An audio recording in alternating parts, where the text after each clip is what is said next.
নমস্কার।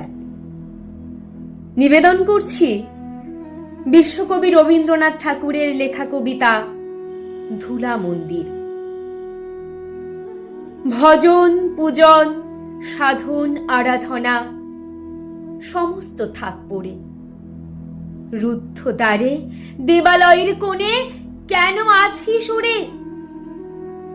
অন্ধকারে লুকিয়ে আপন মনে কাহারে তুই পুজিস সঙ্গোপনে? নয়ন মেলে দেখি তুই যে দেবতা নাই ঘরে। তিনি গেছেন যেথায় মাটি ভেঙে করছে চাষা চাষ, পাথর ভেঙে কাটছে যেথায় পথ খাটছে 12 মাস।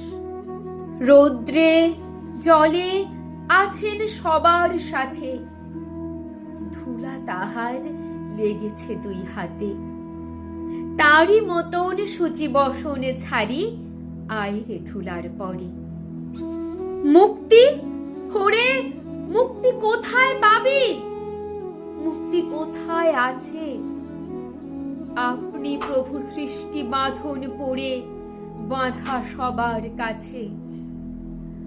রাখরে ধ্যান, থাকরে ফুলের ডালি, ছিড়ুক বস্ত্র, লাগুক ধুলাবালি। কর্মযোগে তার সাথে এক হয়ে ঘর্ম পড়ুক ঝরে। নমস্কার।